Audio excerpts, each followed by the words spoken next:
pod bay doors.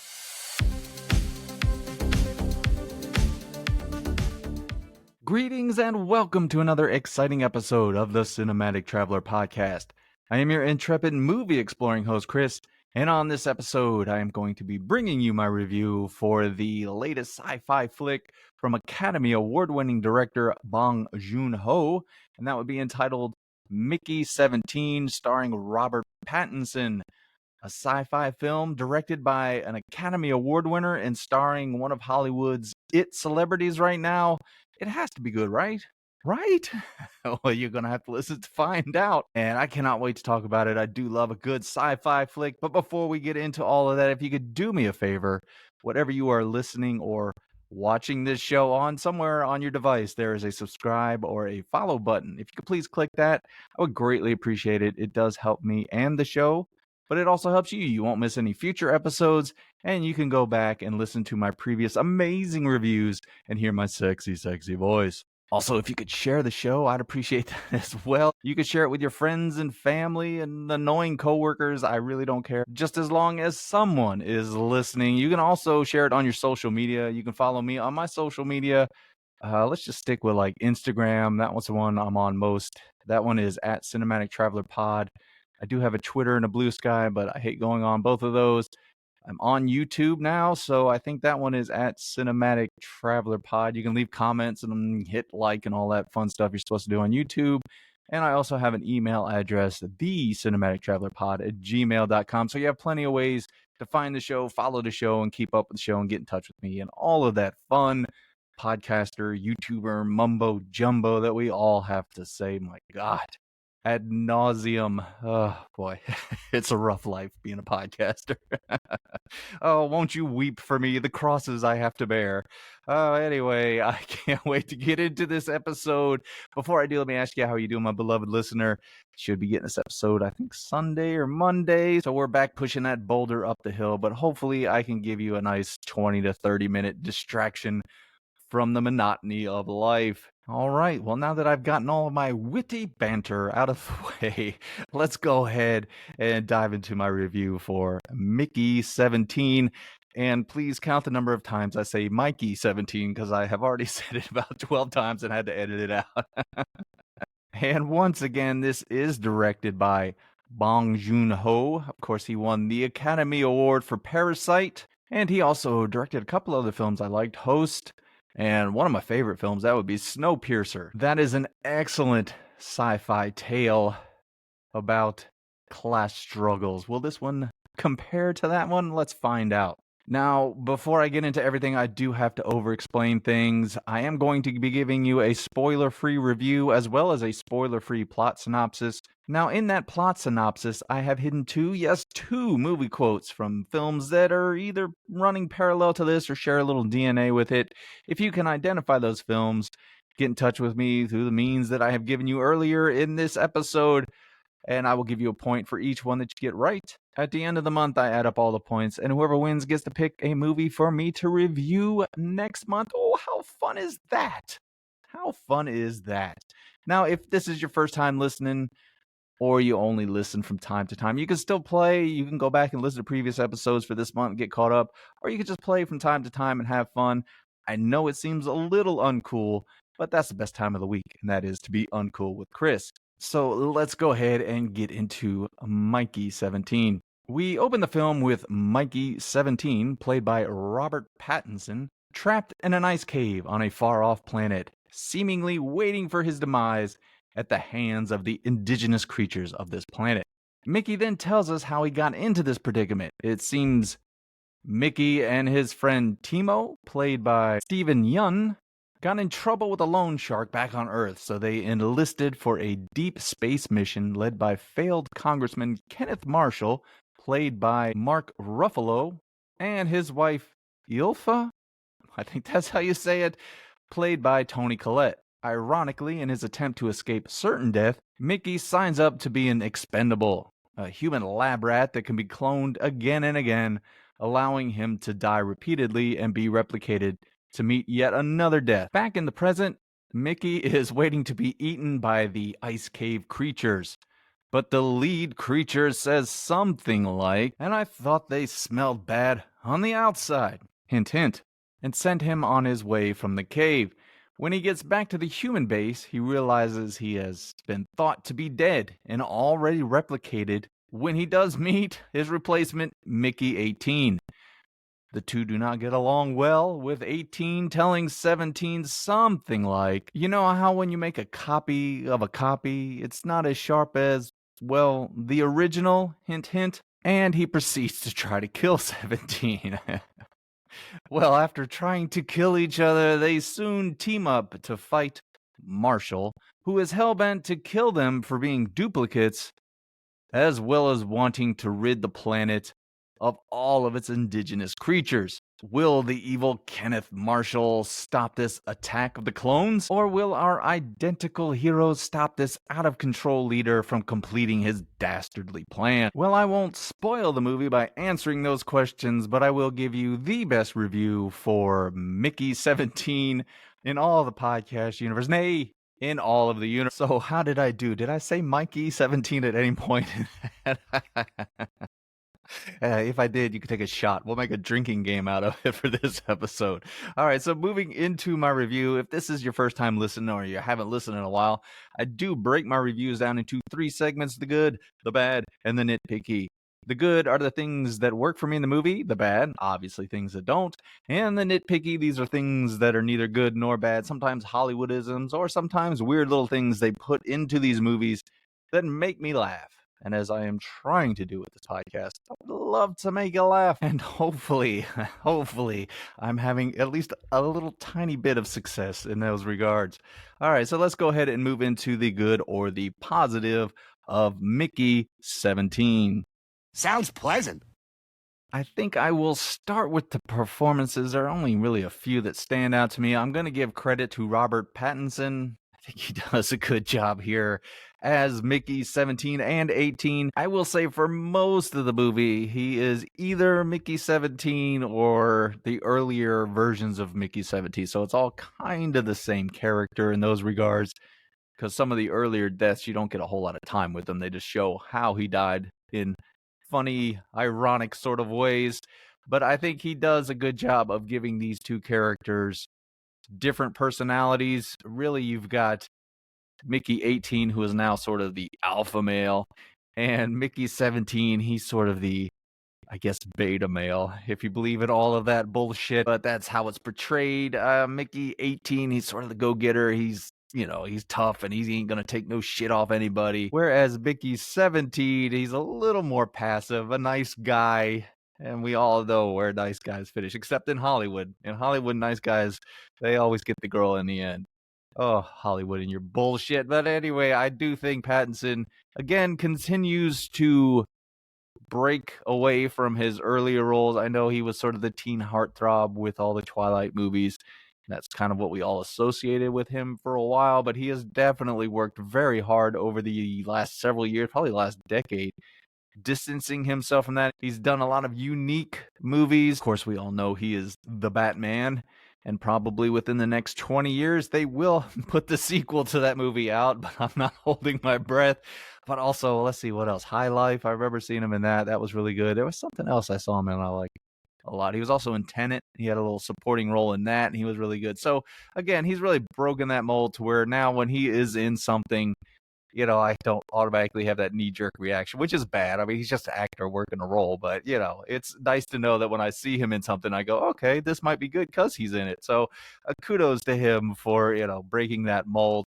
Also, I think, and I didn't mention her in my plot synopsis, but there is a girlfriend, Nasha, played by Naomi Aki. She is the love of Mickey's life, and he meets her, and she's stuck by him every time that he dies, and she is this, they call her like a hybrid police officer, firefighter, military something or other. So she's kind of a badass. So I guess she's sort of the alpha in their relationship, but they have a good camaraderie. You do buy into the fact that these two love each other and that she's there to really stick up for him because he's treated like shit by everybody else because he is disposable. Like I said, he's a lab rat. They don't care. Even just the regular crew of this ship, they just don't give a damn. They treat him like he's not even a human being. Because they know, he's basically doomed to die, and they'll see him again tomorrow after he gets reprinted out. So they just treat him like shit. But she holds on to him and shows him love and shows him happiness and companionship, and they're willing to fight and die for each other. And you really do buy into their relationship, which is important because it's through most of the movie. And I did a poor job with my plot synopsis by not including her, but what are you going to do? You get what you pay for, ladies and gentlemen. No, I'm just kidding. But yeah, I really did enjoy their performances, and they at least make the movie watchable in those regards. We'll get into some of the other ones later. Nobody else really stands out. Everybody's just kind of a basic side character for the most part. Was it Steven Yeun? I think that's how you say his name, as his buddy. He's kind of, well, he is an asshole to Mickey. He's always getting Mickey in trouble with his bad decisions and stuff, and he needs him to bail him out at the end. So there's a little bit of something there, but everybody else is just kind of a side character, because you're going to get Pattinson in two roles, and then you have the girlfriend there. So yeah, those characters do well. I think the direction is our next positive, of course. I mean, Bong Joon Ho, he is an Academy Award winner. And as I mentioned, he has made some films that I really enjoyed. The Host, or was it just Host? I can't remember. But Snowpiercer, yeah, I love Snowpiercer. I think that is probably his best movie, in my opinion. But Parasite is great as well. So he knows what to do behind the camera. And he continues that here with this world that they bring you into. I think I talked about this on, was it my last episode where they had the time travel, and I talked about setting up the rules for that? Well, they do that with this movie, not time travel, but sci-fi rules. Like with Mickey and how he gets replicated and how all of his memories get back into him. And they just have this sci-fi device that does all that stuff, but they follow the rules. They stick with it. This whole world sticks within the rules that has been established by Bong Joon Ho. It feels lived in. It's not a fancy sci-fi film. Everything, the workers are kind of grungy and they're doing the shit work. And then you have, of course, separation with the rich people who are living the high life, which is sort of a carryover from Snowpiercer. But yes, visually, he does a great job with this film. The camera work is great, all the special effects. The CGI is just what it is. I don't care. But it's also a great blending of genres. You get the sci-fi, and you get the comedy, and then you get sort of the romance and stuff like that. So he does a good job sort of bringing everything together. He does have this really cool shot, and I don't know, it just stuck out to me where there's sort of this, it's not really a fight, but there's a moment with Mickey 17 where he kind of gets sick and is at this dinner table, and the camera starts at the table, and it just moves ahead of him as he's doing his action, and he falls down. He falls into the camera. It's kind of a cool looking thing because the way the camera goes, like I said, it's just a step ahead of what he's doing, so you kind of know where everything's going. Just a neat little trick that I enjoyed. One of those dorky things that make me smile when I watch these movies. So yeah, again, the direction was good. Of course, I expected that. And my final positive for this movie is it's not a sequel or a reboot. It was nice to watch I don't want to say unique sci-fi film because it does borrow from things, but at least it was an original idea that I didn't know what was going to happen throughout the film. Well, I mean, kind of. It's sort of a basic tale, but other than that, it was nice to see something original on the screen in one of these bigger sci-fi films. So having wrapped that up, let's go ahead and move into the negative or the bad of Mickey 17. Uh-oh, I don't like the sound of that. And I will let you know, going into this movie, I was excited for it. You got an Academy Award-winning director going into a sci-fi genre. It looks like it's going to be a fun, quirky kind of movie. I thought there would be a little more to it than what we get. I will say, there is some messaging in this movie, and it is not subtle. So I will warn you in advance. There are definitely some political views, a political leader, as it were, that they do poke fun at. And it is not subtle, or, they're not trying to hide it. Also, I think really all the messaging for this movie, none of it's very subtle. The whole thing with love and us being, disposable, the working class, we're just disposable and they could toss us aside. You're going to work your job until you die, and they just throw you in the fire pit. Oh, isn't life grand? They don't tell you about that in high school, do they? They don't sit there and go, oh, life's going to pretty much be a monotonous, boring piece of shit. No, they tell you, you're great, you're wonderful, you're going to do so many amazing things. Most of us are pretty much like Mickey 17. But yeah, there's that messaging. I talked about the love side of it that's pretty obvious, as well as there's some other things in there. Animal cruelty, I got a lot of that in this movie where it was tough to watch parts of it, not only with the creatures from the planet, but also with Mickey 17, because like I say, he's just a lab rat. So they do stuff to him and no one really reacts like you're doing something to a human being. They've gotten so desensitized to him dying that he's just having all these horrible things done to him, and they just shrug their shoulders and move on with the next one. So you kind of get some of that with the, what we've done to animals over the years, and not only our food, but in, makeup and all that stuff where they experiment on them and everything. But as I mentioned, none of it's subtle. You're not going to walk out of this movie going, I wonder what they were trying to say. No, it reaches out with a giant hand and smacks you across the face a couple of times. But yeah, so I'm going to put it in the negative because it was so obvious that it's like, okay, give me a little bit more credit. You could have been a little more subtle with a few things, which really leads into one of the major negatives to this movie, and that's Mark Ruffalo and Toni Collette as the leader. What was his name? Kenneth Marshall and his wife. Again, I didn't mind the laughs that they were making at a certain world leader that is unfortunately very embarrassing to a lot of us. But it is very over the top and one note and cartoonish. And at first it's okay, but by the end of the movie, it's just so goofy and silly that it's not really even funny at that point. You're just like, oh my god, okay. You could have dialed it back a little bit there. Ruffalo, I'm not a big fan of his to begin with. Not for anything off the screen. There's very few movies of his where I was like, oh man, this guy's really giving a great performance. He seems to always be Mark Ruffalo in all his movies. I don't know. Maybe that's just me. But yeah, even Toni Collette, and I love her. I think she's a great actress, but she's hamming it up maybe too much. And I know I compared it to Snowpiercer because there are a lot of similarities because, a Snowpiercer is all about class warfare and all that. And you had Tilda Swinton, I think it was Tilda Swinton in the movie, and she plays that, was the emissary or whatever. And she's kind of got the right balance between over the top-ish stuff with a real character. Whereas these two, they don't. They're not real characters. Really, most of the people, I talked about the side characters, they're all very one note. No one else stands out in the movie to be an interesting part of it. You're just following Robert Pattinson's Mickey characters and his girlfriend Nasha, played by Naomi Ackie. And in a movie that is 2 hours and 17 minutes long, I would have liked, a little more development of the people around them in the ship. They're all just pretty much assholes to him until well, no, I almost gave it away. Anyway, another negative for me, and they started off in the movie, but it's really all the stuff you see in the trailer is sort of this concept with him. As I mentioned, he is the human lab rat or guinea pig, and they could send him out on these dangerous missions. I thought there was going to be more of that. I thought, there was a lot of stuff you could have really, had fun playing around in this sci-fi world on this weird planet. You could have had him doing all these different things and kind of, I don't know, adding more to his plight, or maybe make him at a point just get tired of dying and want to live and want to be there for Naomi or Nasha. No, yeah, Nasha.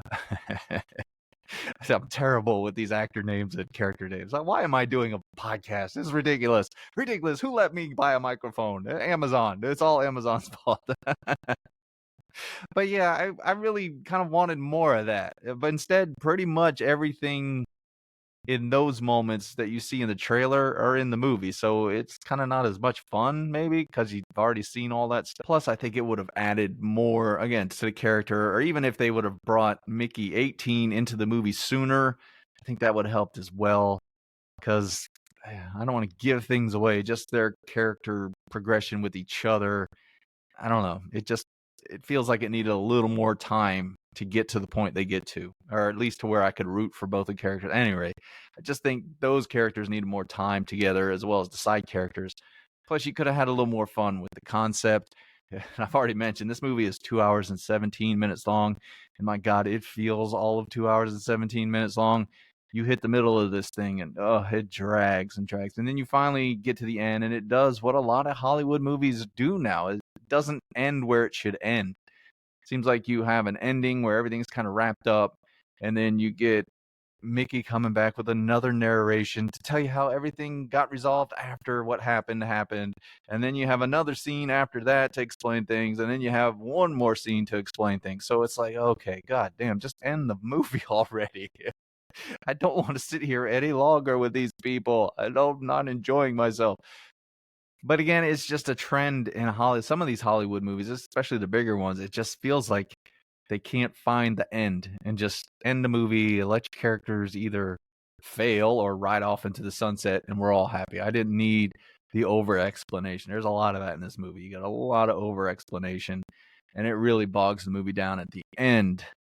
So now that I've told you about the bad of the movie, let's go ahead and slide into the nitpicky. Yeah, it's gonna be fun on the bun. Now, again, these are, like I said, Hollywoodisms or just silly things in these movies that make me laugh.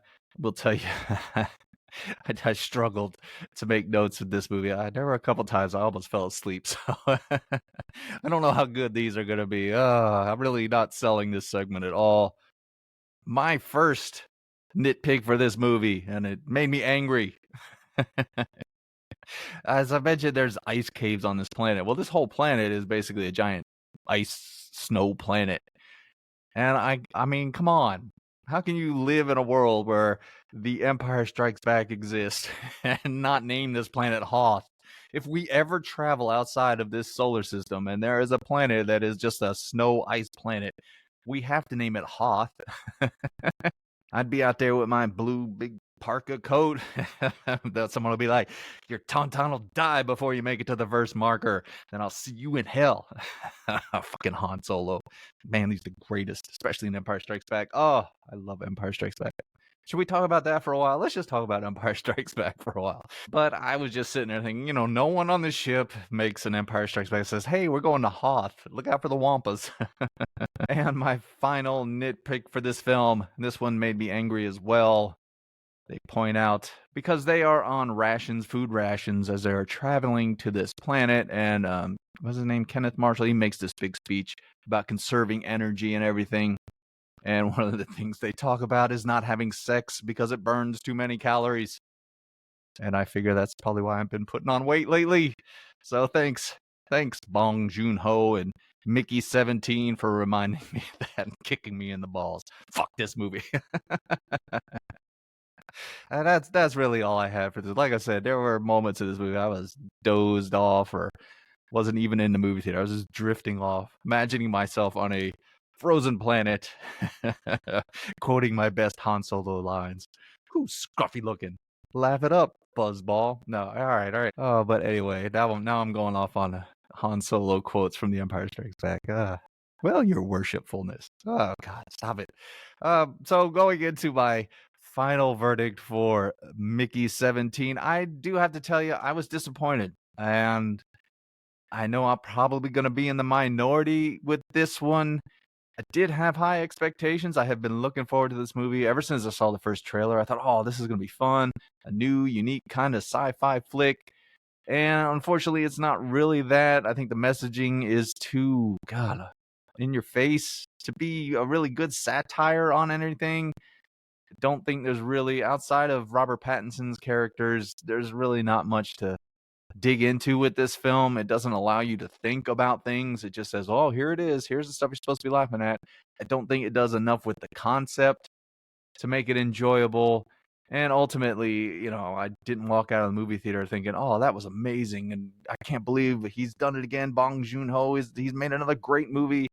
I'd rather go watch Snowpiercer again. It's a better movie. It does a better job of the same thing. So yeah, I would tell you, not so much that it's a bad movie, but I wouldn't go out and see it in a movie theater. If I was you, I would probably just wait till it comes on the streaming service.